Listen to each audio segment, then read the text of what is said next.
Hi, all, and welcome to Monday night's All Meta Mode podcast with Gypsy and myself, Amanda Digger DeGaz.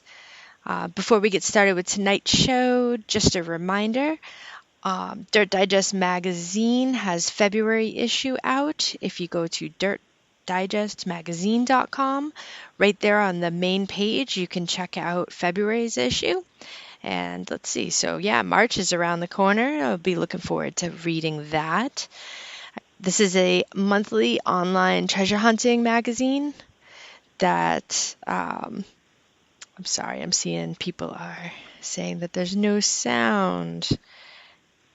Oh, I see sound. Okay, so we'll continue.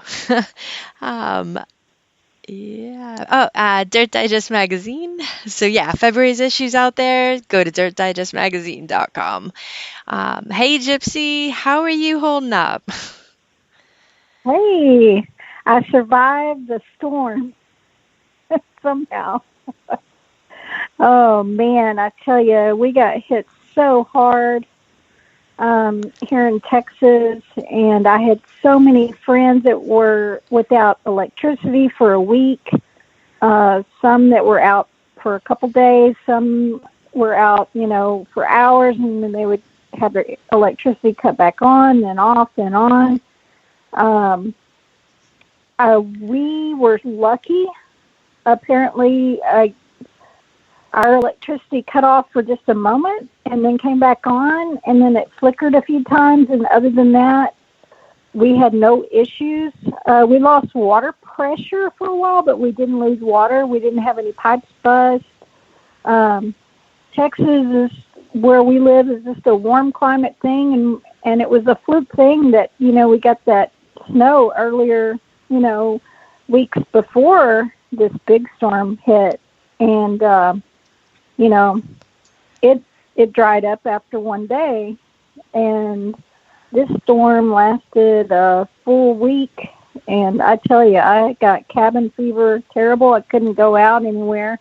The roads were closed down because here in Texas, they don't have the snow plows, and they don't have the, about the only thing they ever do is maybe when we do get a little ice storm, is put a little salt over the bridges, stuff like that. And so we were not prepared, and we had been so lucky because I had friends without water, friends that were running out of food, and then now the shelves are bare where we live. You can't, the grocery stores are wiped out. There's nothing on the shelves. It's crazy. It's insane. It's sad. People were waiting in line yesterday. I went metal detecting with some friends, and they were passing out water to people. And where I was pulling into this park to go to make it to the river to go park to go metal detect with my friends, and there was a line. Oh. So long for people to go get water, and by the time I went through, they were almost out. You could tell their cases. I had my window, I rolled it down to kind of see what was going on at first because I didn't know that they were handing out water there, and I heard them saying, we're almost out, and what are we going to do? And when I left later that day, about 4 or 5 hours later, there was a line about a half a mile long, people waiting to get water, but there was no water. I guess they were waiting for a second shipment. So really sad, really sad. Yeah, obviously I stayed in touch with you over the last week, and I wish we could help more. Yeah. I'm like, I knew you got, I'm like, geez, they probably don't have hats or mittens or snow boots like we do up here. And then aren't your houses built to like let the air move through because it gets so hot? Like I can't imagine. Everything's different here. And so, It was crazy. So on the way up here to East Texas, I'm in East Texas now. I drove up to visit my parents, and on my way here, I stopped to get gas. I stopped into Buc-ee's because I don't know if y'all have ever heard of Buc-ee's. I know it's in Texas, but Buc-ee's to get gas, and they have the cleanest bathroom. So I ran in to get a snack and go to the bathroom and get gas on the way. And when I went in, they had half the ceiling, they had these areas sectioned off. Apparently part of their roof caved in. The snow and rain and leaked, and it ruined part of their floor too, because I could see in part of the tarp there where they were redoing the floor there too. So it's crazy. It is crazy. Well, I'm glad you managed to get through the week all right. Me too. Me too. I tell you, we were getting down. I mean, we were pretty well stocked, thank goodness, but we were getting down to mainly just dry goods and what we had left in our pantry. And it's amazing how much you need milk and butter, to make things too. So milk, butter, and eggs. Anyway, yeah, it was quite an experience. I felt like I was camping almost for a week. But I tell you, one good thing to come of all this, I went out Sunday and went metal detecting, and with my friends, like I was telling y'all, down by the river, and I was testing out the Garrett Ace 400 with the new Ace Viper coil on it, and while everybody else, I was there with some of my friends metal detecting, and we were detecting an area where there was once houses there, back to the 40s up to probably mid-80s, maybe even early 90s. But so there is a lot of trash there, a lot of trash. But sometimes, you can get past some of that trash and get into an area. And I found some cool stuff. I ended up with a silver 1943 quarter. I ended up with a giant token from the 60s, which I'll have to wait for my video to see what that is. And then this neat little brass thing that has a horseshoe and a horse on it. I don't know if it was attached to a saddle or was some sort of decoration or what exactly, but I'll tell you this, that snow made that ground nice and soft, except for the rocky part, but it was easy digging, I'll tell you that. That's awesome. So there was one good thing that came out of all that snow. Good conductivity, too, having it wet, I'm sure. Definitely. So, yeah, the conductivity is definitely better when that ground is nice and moist and soft, and it was really, really great hunting and detecting. I wish I'd have had more time to dig out there because I'm sure there was a lot more silver out there, so hopefully I'll get to go back to that area. But only problem is it is a wooded area, so I imagine come another month or so it's going to be so grown up you can't even get in there, so we'll see. But yeah, were you able to get out any? No, I haven't gotten out. I think Valentine's Day is probably the last time I got out, and that was to return a bunch of the displays we made for property owners. John and I stopped by a couple houses, and property owners met us outside, and we were able to swap off some of the finds that we found both in the end of 2019, I think, and the all of 2020. So I think there were six or seven permissions, and we handed off those finds, and then we got the A-OK to keep searching in 2020. And I mean, one I'm very excited about. They've actually been excavating and moving the land around. And it's one that I found, the children's colonial shoe buckle and silver thimble and a bunch of KGs. And it was also the site of the 1800s coin spill.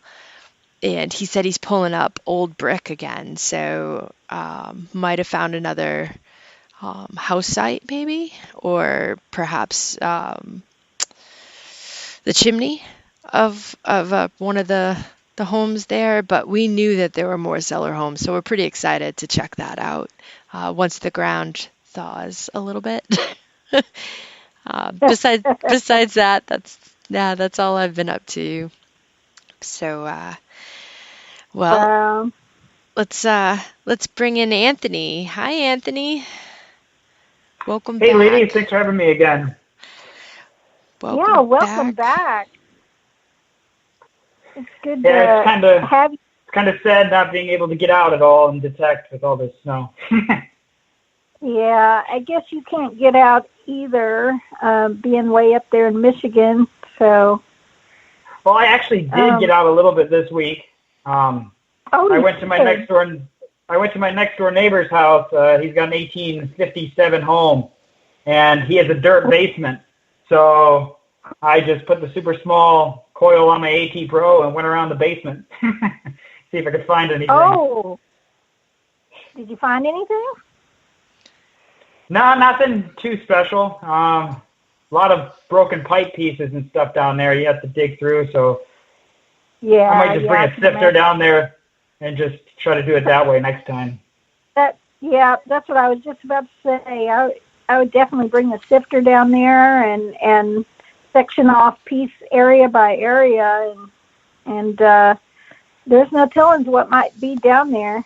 That's for sure. No, he's even got a cistern down there that I want to climb into eventually here. Ooh. But the ladder on the inside of the cistern is from like 1855, and I don't trust that ladder at all. So I got to find a ladder that I can fit through the top, because there's a very narrow gap between the ceiling and the entrance to the thing. So I can see a bottle down there at the bottom of it too. So I really want to get that. Make sure you bring a friend or somebody because that's so dangerous. But that sounds something you definitely want to climb down there and check out for sure. Exactly. Definitely. So I know we've got a bunch of questions for you, Anthony, and those of you that weren't able to tune in last time, can you go ahead and recap tell them a little bit about yourself and where you're from, and then kind of what you do, and then we'll get into some questions. And of course, if any of you have any questions, feel free to drop them in chat, and we will ask Anthony. But just, if you don't mind, do a little recap for those that weren't able to be with us last time or might not know who you are. Sure, I can do that. So I'm Anthony. I'm Oaklanddigger on Instagram, and I used to have a YouTube channel. You can find me there. So my degree in college and what I do now for a living is I'm a GIS specialist, which is a Geographic Information System Specialist. So I do mapping for a living and work with a lot of different townships and facilities to map their sewer, water, and sanitary lines throughout the townships and stuff like that. I'm basically a modern-day cartographer, and put it in words that way. I know a lot about maps. I have history minor as well, so I've done a lot of research in historic mapping and using my current major, GIS, to work in the historic aspect and do a lot of historic mapping. So yeah, that's basically my job there. So yeah, that's kind of what we had talked about previously. I've been metal detecting for 13 years now. I live in Michigan, so I can't really go out and detect, like I was saying earlier, right now because we have over a foot of snow outside. So, yeah. Cool. Well, I know we've got several questions for you, but before we get into that, before we went on air, we were discussing with you some interesting stuff. I'd kind of like to just dive right in. Sure. You were talking about some interesting things that when you uncover. Now, a lot of what you do involves where you have to look at these maps and find out where you said the water, like sewer and storm are located. Yeah. Yes. Okay. And so you have to go find the manholes and stuff, and some of these manholes haven't been, popped up since like the 1920s. Some have not even been like touched or messed with since at least the 1890s in some cases. That's like the oldest sewer systems they've dealt with. They're clay pipes, very, very old manhole lids that are basically rusted shut that you have to, once you dig them up, you have to hammer them with a sledgehammer to get them open, just to get inside to make sure it's in good condition. And then after we located all these for these communities, then they bring in a TV crew to come and TV and clean the lines to make sure they're in good condition, make sure they don't need to be replaced or lined. And when they do that, that's when they find a whole bunch of interesting stuff. I've been out there with the crews and they're cleaning those lines, and you get bottles that have been washed in from street drains back in the day. So there's like embossed bottles that occasionally come out. I found old basketballs, leather ones. Some of the stories the guys tell me from things they found in the past. One guy found a whole bicycle in a pipe, which I don't know how a bike ended up in a sewer system.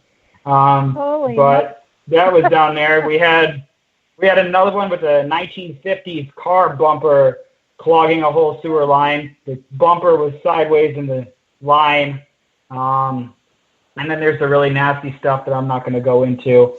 Some of it's just really bad that I'm not going to talk about on here. It's not podcast appropriate. But there's a lot of very interesting things that have been found. I was out with a crew once where they ended up finding a ton of jewelry all of a sudden. Most of it ended up just being fake. So it might have been like some little kid's fake jewelry case, but they ended up flushing it down the toilet on accident. Little kids do things like that. So we were finding all these like fake diamonds in the sewer, and we thought we had all this money, but no, nothing in there. You know what you just reminded me of, Anthony? I remember watching this years ago. This had to have been 20 years ago on TV, and I was watching this show, and it was showing like this. I think it was New York is where it was, and it was the sewers in New York. And what they would find, and what they were talking about, how much jewelry you find, or pieces of jewelry, but just think about the flakes of jewelry when you wash your hands. You're washing your hands, and little flakes flake off, while you're washing your hands of maybe your rings or, and other stuff that falls down in the drain.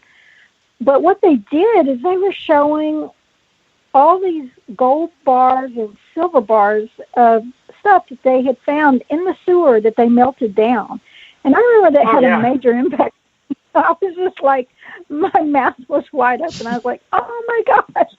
There's a lot of that down there. Yeah. There was a lot of the apartment complexes is the ones where you usually find like the single. I know a gentleman who found a single diamond ring in one of them in an apartment complex that I think it was like $4,000 he got from it. After selling it, when he got it, it was just loaded in diamonds and was white gold. So you never know. Some of those guys find some amazing things down there. So it's crazy.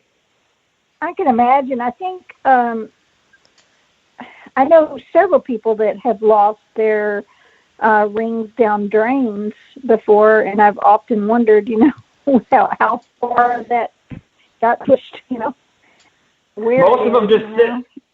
Yeah, depending on how much flows in the system, most of them just sit in the manholes. So, but you don't want to go in there after it because you could die from all the carbon dioxide gas from everything down there. So don't do that. Don't go in one unless you're certified. Right. So, yeah. Well, tell us, I know you said there's some that you don't want to mention on air, but tell us maybe one of the most creepy or, I don't know, some. I'm sure you've got a few stories, or maybe it wasn't your personal experience, maybe one of the others experienced. Yeah, I've talked to crews that have ran into like body parts and systems, which is scary. Thank God I've never been on one of those jobs, and I don't want to be on one of those jobs if that happens. Yeah, there's all sorts of things. I mean, I've even been out with other construction crews and watched them build facilities and stuff like that. And I always ask those guys, like, what's the craziest thing you've ever dug up when you're out here? And I've gotten some crazy, crazy stories. There was an older gentleman who, I don't know if you guys know what Cobo Hall is in Detroit. That's where they have the big auto show in Detroit and everything every single year. When they built that facility back in the 1980s, they sectioned off a chunk of the Detroit River and drained it to build a little bit more of the parking lot for that facility out. And when they sectioned off this section of the river, a 1920s safe became visible. And the guy said he pulled it out with his excavator and beat the hell out of it to try to get it open. He thought he was going to be a millionaire. And all that was in the inside of it was a bunch of crumpled up and half-decayed pieces of paper. I was joking with him, like, oh, it's probably like a 1920s $1,000 bills right there that all just got rotted away. Wow. Well, there's to me other very, very crazy stuff that I've heard from people. I mean, they've come into so many bottle dumps doing jobs like that, especially underneath roads. There's so many old dumps underneath roads, and I would have never thought that. So like back in the 1920s, even the 1890s, they would just bury all the bottles around the old pipes, and when they replaced them. So you go back to start replacing some of these older pipes. People start digging through bottles like crazy. They even dug up horses, like horse skeletons underneath the road and stuff like that at some sites. One guy was telling me he was at a job previous to the one I was watching, and they had to use this machine to bore underneath a church parking lot in the 1800s church to put a water main underneath the parking lot and put a hydrant on the other side of the parking lot. So they take this machine and it pushes these pipes underneath the parking lot up to the other side so they wouldn't have to tear up the parking lot. So they got their bore piece to the other side of the parking lot and they dug down to the tip of the bore. And when they dug down to it, they hit the top of a coffin. So they ran inside, grabbed the priest of the church, brought the priest out. Priest goes, oh, he's located outside the cemetery. That means in our religion that he committed some unholy crime. So don't worry about him. He goes, just open him up. If you see anything in there, put him in this box. And he handed them a little cremation box. And they said, put him next to the water main. So they opened up the casket. It was one of those old 1800s wood box ones. And all they saw was a pile of dust with silver buttons going across the dust. So he just said they scooped up some of that dust and all the silver buttons, put it in the cremation box, set it next to the water main, and built the water main next to it. So, yeah, you never know what you're going to find. Insane. That's yeah, I didn't know there was people buried outside the cemeteries. Now that because I used to detect on the outside edges of cemeteries because, there'd be people parking out there and stuff like that. And after I heard that story, I was like, oh, there might be people outside here. Right. Oh, yeah. Man, because you just never know what you're going to find. And, that's something that is always, I've always tried to stop, after I've seen, you see those piles of dirt where they're doing like pipeline work or digging this stuff. I've always tried to stop. I found some pretty cool old bottles that they pull out, from doing those pipelines just along the side of the road. Yeah. Before I mean, that's the one. Go ahead. Sorry, Gypsy. No, go for it. Basically, yeah, I do the same thing, except I'm already out there on the job full time, so I'm always watching them to see what they dig up and everything. So, yeah, it's fun because you never know what you're going to get when you're out there. So, I've seen so many bottles and other unique things come out. It's part of the bonus being out there, I guess. Right. Well, I know Amanda's got a few questions for you too. You have a question lined up for him, Amanda? Sure. So you were talking about, well, I know Gypsy asked you about anything strange or whatnot, but so with you working in the GIS and doing map stuff and whatnot, have you ever pieced together a location that turned out to actually be like a really weird origin? Like totally off of what you thought you were finding in that like type spot or like town or like something that wasn't supposed to be there. Supposed to be there? Yes, yeah. No, I mean nothing too crazy. But I mean I've been to a site that I was extremely, extremely creeped out at. So basically this place, a year prior to me discovering it on an old map, there was a crazy FBI-involved murder case out here.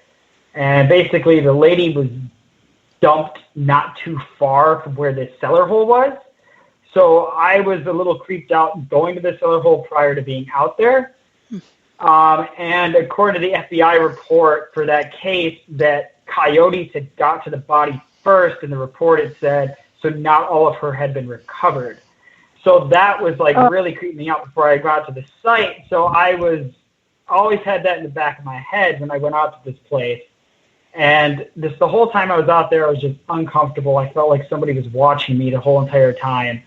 And when I got there at first, there was like one of those old dolls in front of the cellar hole, but it had been cut up into pieces.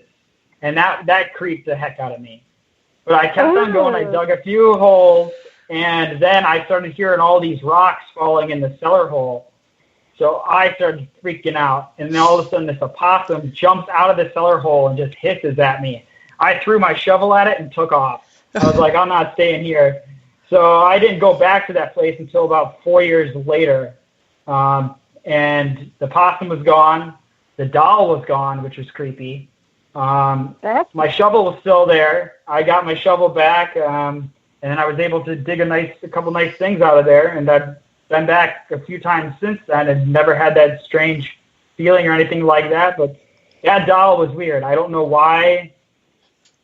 It was creepy. I don't know if somebody had placed it to match the murder case that was there. It was just really, really weird. So that's probably the weirdest cellar hole I've ever been to. Yeah, finding like broken up dolls or missing head or just a doll's head like anywhere, like in the woods, on a path, like right off the bat, it's like a big nope, not headed that way. I've dug into several of the heads just by themselves, and that's just creeped the heck out of me.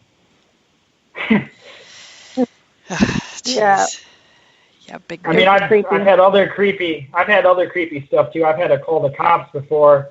I was digging a pit that I thought had some bottles in it, and I'm starting to move away all this brushes and twigs are on top of the pit, and I find several IDs to high school age girls, driver's license, lifetime fitness memberships. It was getting very creepy.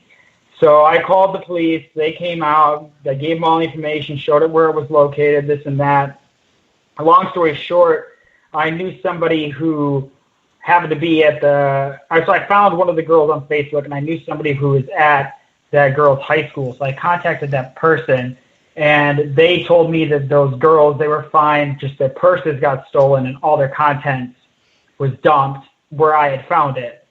So I happened to just stumble across everything, which was, I thought at first I was digging into a body or something in that pit, and I was just happy in the end to find out it was just their dumped purse stuff. But still, yeah, it's crazy. Yeah. George Kinsey says, wait until you dig a ring that's attached to a body. And I've heard of that happening many a time. That would just freak me out. I've always had that fear. That's what I was worried about at that cellar hole, because they didn't say in the FBI report what pieces of her that Coyote had taken. So I don't know if their ring finger was out there somewhere, and that's what was creeping me out. So, yeah. Right. It's like when I lived in Galveston, I had a friend that was detecting after the storm up in the sandy, towards where the sand dunes are, and he got this strong signal and dug down. There's a belt buckle, and sure enough, the belt buckle's attached to a person. Oh, boy. So another time, I've probably told this before, for those that you've never heard this, I was detecting on a beach, and this detector had been detecting out in the water, and he came over to me and was like, hey, I don't mean to freak you out, but I need your opinion. What do you think this is? And he came over there, and I got in the water and looked, and it looked like this flowing blonde hair. Cool. And we were like freaking out.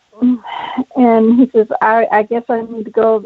I was like, I'm not going over there. I'm not checking it out closer. I wasn't about to, because, we just knew it was probably some body of a woman, and the water there. And yeah, that's always been one of my fears of finding that.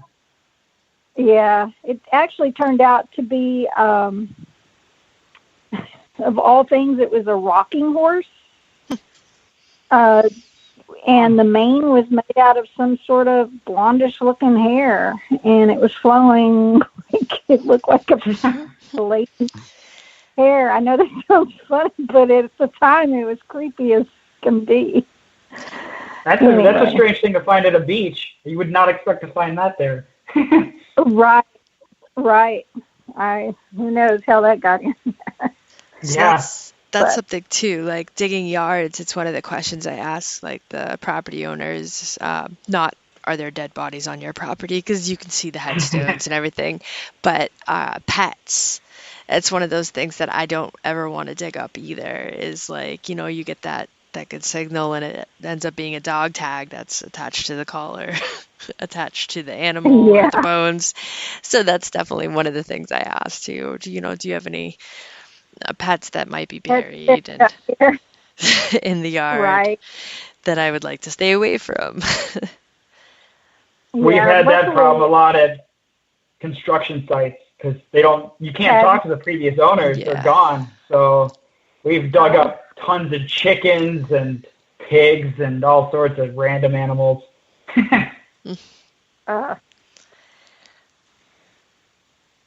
Man. So do we have any questions in chat for Anthony? Anybody have any questions? Go ahead and drop them in there.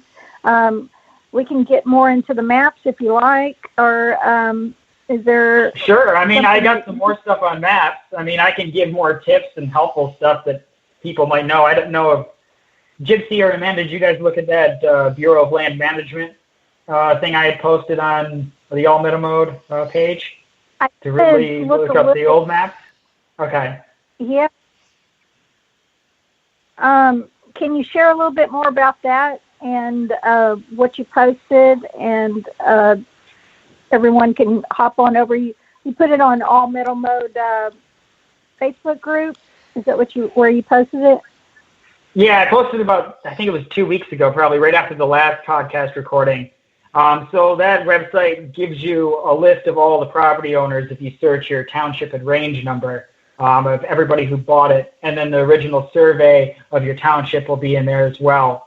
So for this area, my township was surveyed in 1817, so you can pull up, the 1817 map with all the Native American trails and everything on that. Oh, Amanda just shared the link, so it's also in chat. But you'll find anything in there except parcels from Section 16, which I didn't explain last time. But Section 16 in every single township, all the money from that section, starting with Ohio as the first state that did this, was used to create the school system. So all the parcels sold in Section 16, all that money went to creating the school system. So usually the first one-room schoolhouses for a majority of all the townships across America would have been built in Section 16. This would have also been used as the township hall originally. The cemetery was usually built around that first school. Usually the schools were taken down and newer ones were built later on.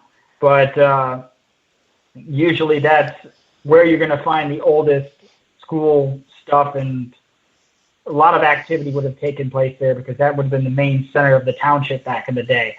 And I've used that to help locate a couple original township halls / schools.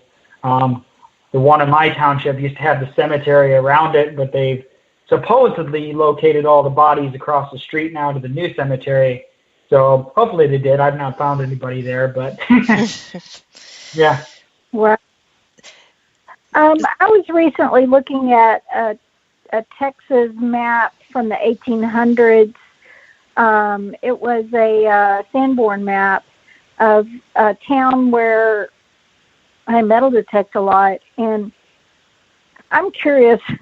It's weird. I noticed, where, usually it'll have the key elements like what a church looks like, a cemetery, a school, etc. And I found one that had like a cemetery real close to it looked like it was right by a school.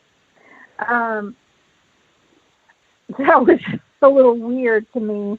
Mm-hmm. Do you think that is something that was common back then, or is it maybe something that was not marked properly on the map, or do you have any thoughts on that? Possibly, it could have been. It's tough to say. You have to do a lot. I'd have to look at it and maybe do a little more research into it to figure it out. Right. It's tough to say. I mean, since I'm not really exactly looking at it right now, I can't really comment on it. Gotcha. I mean, it's different from every map. It depends on how that map maker did it and everything like that as well. I mean, most of the mistakes and, fake things that we talked about last time in maps were kind of consistent with fake homes, rivers, railroads, and a lot of people did the same stuff, especially towns. But occasionally somebody was clever and came up with another thing like that. You never know, too. Okay. Well, Loy says in chat from Relics Radio, he says churches and schools used to sometimes share the same building back in the day. And that's another thing I was wondering. I thought I'd heard that possibly before, and that makes sense why sometimes that could have been.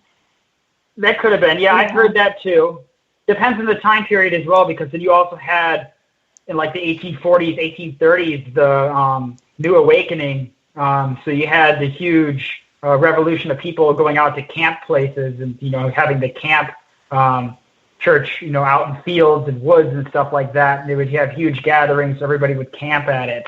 The New York area was known as the burned over district is the main time period. The burned over district it's a quote from a priest. I'm not going to go into all that, but that's the time period. If you search burned over district, you can find all sorts of information on those camp places where they used to preach and everything. So. Okay.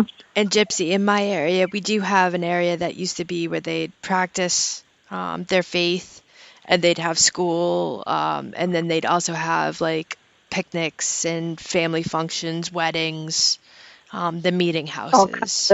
Yep. Yeah. Okay. Yeah. I had kind of figured that when I was looking at the map, but I was just curious since, Anthony deals with a lot of maps and might know. And this map I was looking at was a Sanborn map. So. And those are pretty accurate, those ones are. There's not usually any fake stuff on Sanborns, no. Because that's legally signed by the government at the bottom, so you're not going to have plenty of fake stuff in the Sanborn map. Awesome. Okay, that's interesting. Yeah, I was just curious.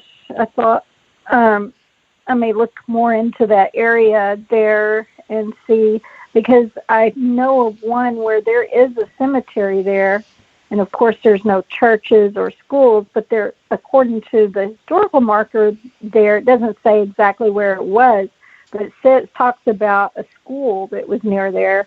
So I need to find it on the map and get an exact location so I can maybe go dig along there, because it's right along the river there where it's city property, so it should be fine.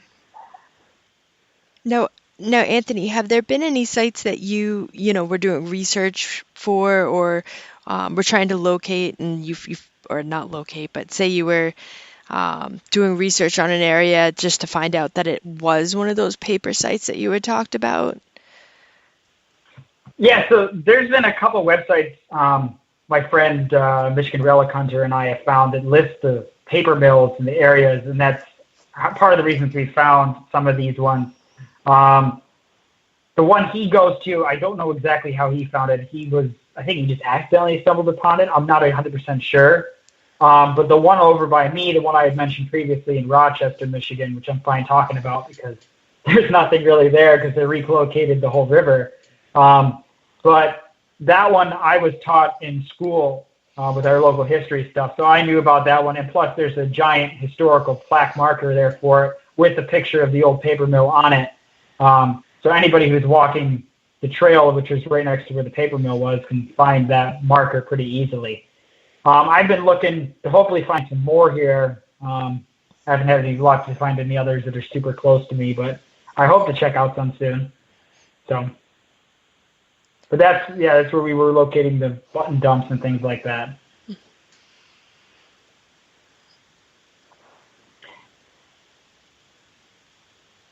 But yeah, most of my research I've been just looking up online, old maps. I mean, the really big help for those mills and stuff like that is if you go to your atlas books that have the different years.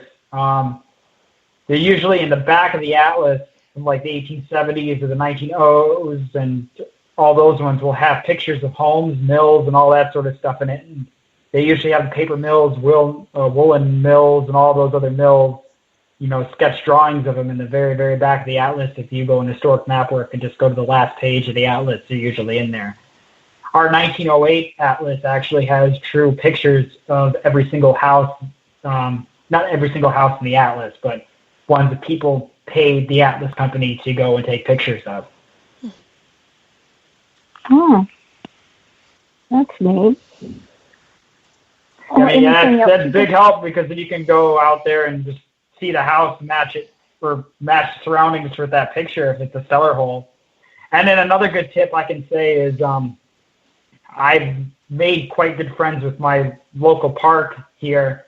It's like 1,000 acres. It's a big, big park. And I ended up helping them start a little metal detecting museum in their nature center. So there's some of my metal detecting finds on display there. And in return, they gave me their original engineering plans to the park, which listed every single property owner that was there in the park originally, where the homes were in that park. And then they ended up finding a year later a bunch of slides that the engineer of the park had taken, pictures of every single home that was in the park before they bulldozed it.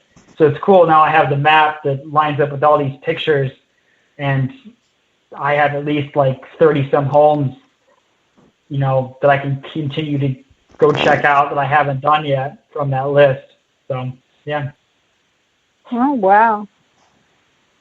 I mean, that's been the big, big help. I've found all sorts of things using that map, found a lot of cellar holes, a lot of different sites that most people didn't even know about, because it was bulldozed before metal detectors were around. So people weren't really looking for them or stuff like that. And I mean, I got my first Civil War General Service button at one of those homes. So yeah, it's quite helpful. I mean, I would recommend going to talk to places that even allow metal detecting if the park people are friendly enough. Go talk to them, make friends. They have stuff that's available to help. And the last thing that I've used a lot of, I also play disc golf or frisbee golf in my free time, and a lot of those places they use the surrounding stuff. Like if there's a cellar hole on that disc golf course, they'll use that cellar hole as an obstacle for disc golf. So I found a lot of homes that way. One of the courses I just recently discovered here in December, one of our newer ones, they have the basket for the disc golf, one of the holes, in the chimney foundation of a cellar hole. So now I'm like, cool, I got to go back there and protect that house. So yeah, I just do that for fun, and I've found several homes doing that sport on the side. So yeah, and it's quite fun. Wow. Well, let's see. I don't have that. Let me look at that question list. What's some questions we haven't covered? One of them was, and obviously it is greatly helped based on some of the stories you've told us, but how do you think that those tools and skills when it comes to the GIS and reading maps has really helped you find, treasure? I think it's helped a lot. I mean, because I got to learn pretty early on what was the real and fake stuff in maps and learn how to properly overlay using section lines instead of, surrounding field features. So you wouldn't end up like 100 and some feet off from where the true place was. Just things like that have helped me a lot. And understanding that, not everything on that map is going to be real. And I mean, I've helped a lot of people educate several younger metal detectorists in the process, with these tips, and it's helped them out and stuff down the road. So yeah, I mean, I think that's probably the biggest benefit from it is learning that stuff, because they don't teach historical geography anymore. They haven't taught that in schools in years, and it's kind of sad. I mean, most people don't even know how to read a basic freeway sign anymore. So yeah, I've always been bad at reading that, so that's why I'm trying to make an attempt now. And I'm sure there's some special. Tell us again, some of those websites and tools that you use most frequently that can also help our listeners that they can go to and kind of best way to use them. Yeah, so that Bureau of Land Management website, I'll link it again in all metal mode. That is very, very helpful to find the very, very, very early sites. I mean, all that stuff that Dorian talks about in the Heroes and Hostiles, I mean, the closest you're going to get to finding a location is going to be on one of those Bureau of Land Management maps, because that's the earliest stuff. And, I talked about an ACRC website, which is farmland values that can tell you owners and stuff like that of different properties using GIS. I recommend, again, looking at your counties, your cities' websites, to go into their GIS portals and looking in there. There's all sorts of things that if you type in anything, Civil War or GIS, you'll find all sorts of old maps and things like that people have recreated to help locate sites and things. It's just, it's slowly coming back into the spotlight of more people starting to use GIS and history and combining them and getting, more information out there. It's interesting. I mean, there's very interesting stories. Most people, like I said, don't know how to read these maps, and there's been big misconceptions. Like, people don't realize that our continent, America, is named after a famous geographer. And most people don't realize that the word, people refer to Native Americans as Reds, and that started from mapping. Because back in the day in the French and Indian War, I believe, they started marking hostile tribes with red dots and the non-hostile tribes as white dots. And their term that they used to put in to the military back then was avoid the Reds, meaning avoid the hostile tribes, and you go ahead and make friends with the white dot tribes, which were the non-hostile, friendly to the groups there. So that's how the term came out, Reds. And then it was misunderstood by so many people, and that's why they came up with red skin, which had nothing to do with their skin. It was actually all map-based in the first place. So when you refer to Reds, you refer to hostiles. You're not referring to the white dot Indians who were your allies at the time. So that's how that all came about. Most people don't realize all that historic map history and stuff. So, yeah. Oh, that's interesting. That is so interesting. Mm-hmm. Well, is there any other tips or anything you'd like to share with us? I mean, think outside the box, I guess, when it comes to mapping. Like, some of my best sites I've ever found, like where I found that Nazi Purple Heart, I just wandered across. I found an old map that showed a dead-end road. That dead-end road had been closed for years. So I ended up locating where that dead end used to be, and I went there, and that's where I found the Nazi Purple Heart, a whole bunch of bottle dumps back there from, the 1800s. Look at places that aren't necessarily just home sites and things like that. Look at, like, places you think most people maybe wouldn't go and check, like a dead-end road or something like that. Right. Another thing that I've been working on a lot last summer that I'm going to continue is floating roads. A lot of people search fjords, which a lot of people know what fjords are, which are river crossings, with the rocks that throw in the water. But a floating road, it was more common up here in Michigan. So they used floating roads across lakes and swamps. So what they did back in the day is they used all the bad logs from the logging industry, threw them into the swamp, then put a bunch of stone on top of the logs, and then put dirt on top of that. And that was your road. But over time, that slowly sank in the swamp muck. So a lot of these roads didn't last because they slowly sunk into the lake or sunk into the swamp. But I've hunted both sides of the floating road, walked around the lake or walked around the swamp, and there's always tons of relics on either side of that entrance to the floating road, because those roads are very, very rough and bumpy entering it. I've never had any luck on the floating road because it's usually quite mucky and you just sink big time. Right. So I wouldn't recommend trying to hunt a true floating road, but on the edges of both of them, I've had great luck. I've gotten military buttons, all sorts of stuff. So, yeah. Wow. So is there any special markings to look for these old crossings, like on maps or certain maps? You can kind of tell because there'll be swamp on both sides of the road in an old map, and you'll have I don't know what a swamp symbol looks like on a map or a topo.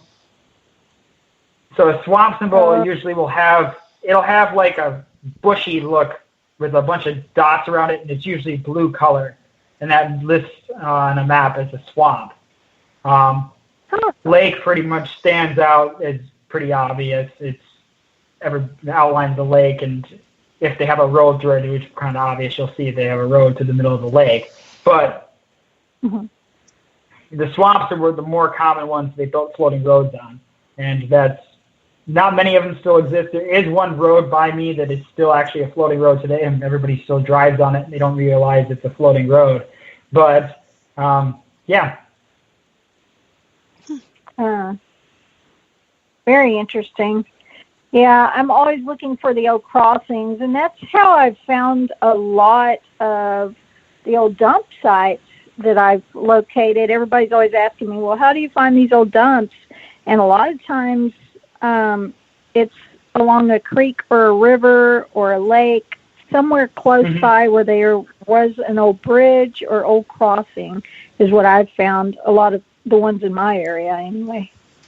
Yeah, I feel like most of the farmers just dumped into swamps around me. I always, if I'm going out to look for a farmer's dump, I always go to the back of the field, look where the swamp is in the property, and usually can find it there. That's the best luck I've had. Cool. Let's see. Amanda, you have any more questions? I think we covered them all. Okay. Anything special you would like to add, Anthony, or? No, not that I can think of. Not at the moment. I'm hoping to get out and detect soon once the snow melts, but yeah, probably won't be for another month or so. Something that is really amazing that I may be getting to do on Wednesday. I may be getting to go to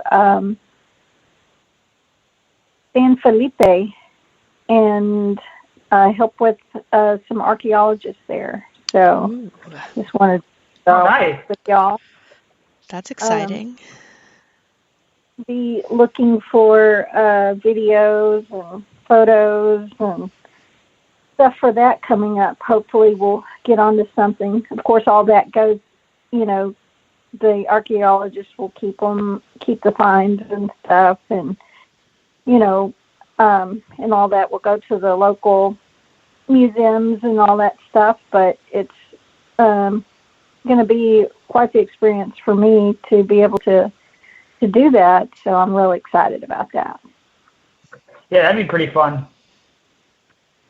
I always hope to get up at Fort Michelin-Mackinac in the north part of Michigan, and they have a huge archaeology group up there. And I'd always love to join them and do that. That's been on my bucket list for years, but I don't think they allow metal detectorists up there. It's a shame that more archaeologists don't allow, because, there's just so much at some of these sites that could be found with our help, but, Well, I heard with that site, they allowed metal detectorists back in the 1950s, right when the first place opened, but they had some issue back then with them. So it's been kind of just shut out since. So yeah, it's been kind of sad. I don't know what happened exactly. I've not looked into it too much, but yeah. Right. And I'm curious what they're going to want me to dig to. Are they going to want me to mark, I know we mark each signal first too, and with a flag or something. And then I'm curious to see, are they going to want every little signal mark, like even the low iron that we're pretty sure is probably going to be an old horse nail or something, or, or just for the signals higher than that. So it'll be really interesting. I can't wait. So hopefully next week, for the podcast, I'll be able to share more of that experience with y'all. But I guess we're about out of time here for the evening, but it's been great talking to you, Anthony, again. More about maps, still so much to learn. I know Mike has been dying to talk to you more and have you. He's got great questions for you, because he is really good with maps and overlaying maps, and him and I had some deep discussions about all that before, but I know he's got family coming in too. It's just been crazy for us all lately, so we'll definitely want to have you back on again. We'll talk to Mike and see when he's free to get involved, so be thinking of that, and I'm sure Mike or one of us will be in touch, and we can plan another show if you don't mind. Well, yeah, I'd love to come back on again. Thank you so much. Well, we appreciate it, and I really enjoyed hearing some of your stories tonight, especially about all that stuff that was found underneath those manholes and stuff. Makes you wonder. Oh yeah. But it was quite interesting. So yeah, you'll have to stay on the line and tell us about one more. Taking the unmentionables that you were talking about. Well, thank you all. Oh yeah, there's a few more. Okay, I look forward to hearing more. Just wanted to thank everyone for listening and tuning in tonight. We appreciate every one of you, and thanks again, Anthony, for being here with us. We've enjoyed having you. I hope you all have a wonderful rest of your week, and if you get out and do some metal detecting, wishing you all the luck. Good night, all. Good night, all. Night all. Good night.